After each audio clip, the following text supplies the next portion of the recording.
উনি একটা ফুল court meeting ডেকেছিলেন।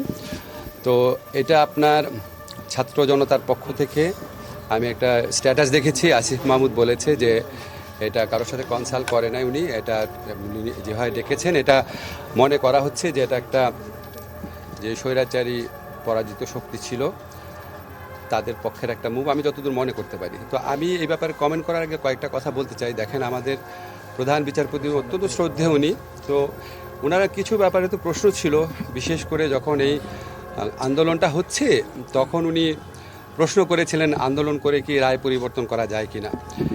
এটা নিয়ে মানুষ আপনার ভালোভাবে নেয় না জিনিসটা। এছাড়া একটা ব্যাপার ছিল খুব দুঃখজনক, সেটা হচ্ছে উনি ছাত্রলীগের কাছ থেকে চিফ জাস্টিস হওয়ার পর ফুলের শুভেচ্ছা নিয়েছেন। তো এটা তো আমার কাছে ব্যক্তিগত অভিমত হচ্ছে এটা কোড অফ কন্ডাক্টের লঙ্ঘন ছিল, এবং এটা এটা খুব ভালো একটা ইমপ্রেশন দেয় না।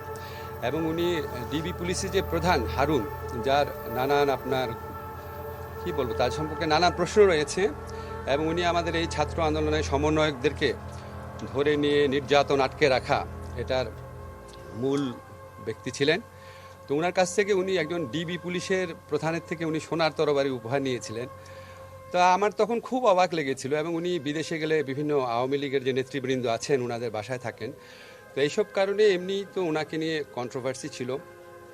তারপর যখন উনি এই মামলাটা চলার সময় এই কমেন্টটা করেছেন এত কিসের আন্দোলন, আমি পত্রিকায় যেভাবে পড়েছি এটা রিয়্যাক্ট করেছে, এবং আমি যেটা জানি ছাত্র জনতার পক্ষ থেকে ইতিমধ্যেই ওনার পদত্যাগের ব্যাপারে দাবি উঠেছিল।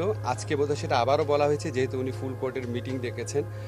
তো এটা একটা অনভিপ্রেত ঘটনা, এই ধরনের অনভিপ্রেত ঘটনা না ঘটলেই ভালো। আমরা তো মনে করি সুপ্রিম কোর্ট হচ্ছে আমাদের সংবিধান রক্ষণের, মানবাধিকার রক্ষণের জন্য একটা সবচেয়ে বড় প্রতিষ্ঠান। তো এমন কিছু কারোরই করা উচিত না যেখানে ছাত্র জনতার যে গণ আন্দোলন বা গণ অভ্যুত্থান এটার বিপক্ষে সুপ্রিম কোর্টকে দাঁড় করানোর চেষ্টা কারো করা উচিত না।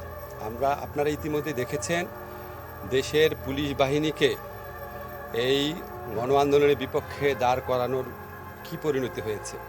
তা আমরা তো এরকম কিছু হোক কখনোই চাবো না। তো আমরা আশা করব যে সবার জন্য শুভবুদ্ধির উদয় হয়, এবং ছাত্র জনতার যে গণ আন্দোলন রয়েছে এটার আকাঙ্ক্ষার প্রতি আমরা যেন সবাই সম্মান দেখাই।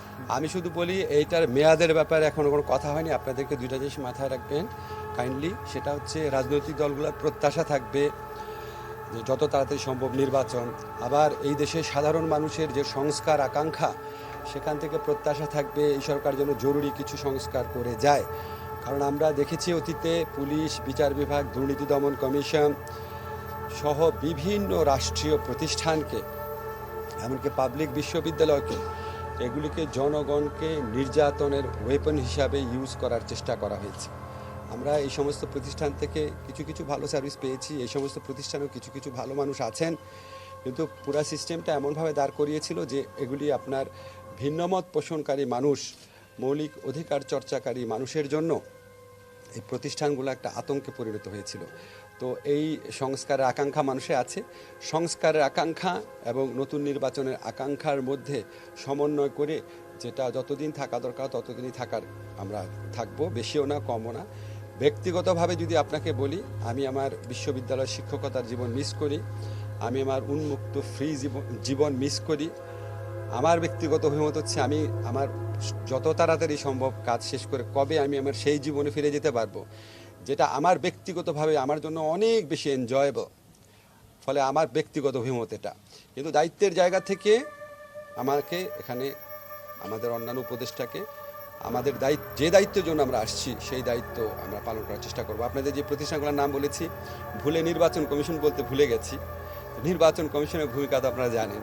তো এখানে যদি আপনার ওভারহলিং না করা হয় তাহলে ভবিষ্যতে যে সরকার আসবে তারা তো এই প্রতিষ্ঠানগুলোকে আবার সেভাবে ব্যবহার করবে। আমাদের অতীতের অভিজ্ঞতা সুখকর না। মন্ত্রণালয়ে দায়িত্বপ্রাপ্ত উপদেষ্টা হিসাবে আইনগত সংস্কার করে উপযুক্ত জায়গায় উপযুক্ত ব্যক্তিদের পদায়ন করে আমার মন্ত্রণালয়ের এখতিয়ারাধীন ব্যাপারে যা যা করার আছে আমি সর্বাত্মক চেষ্টা করব।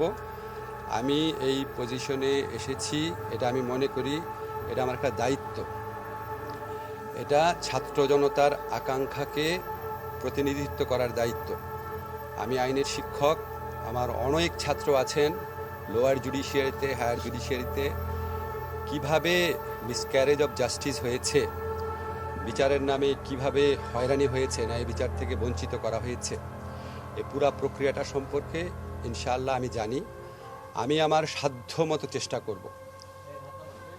আপনারা জানেন আমরা শুক্রবার অফিস করেছি, আজকে শনিবার অফিস করছি। এখানে আইন মন্ত্রণালয়ে যারা আছেন তারা সবাই আমাকে আশা করি কোঅপারেট করবেন, আমরা চেষ্টা করব।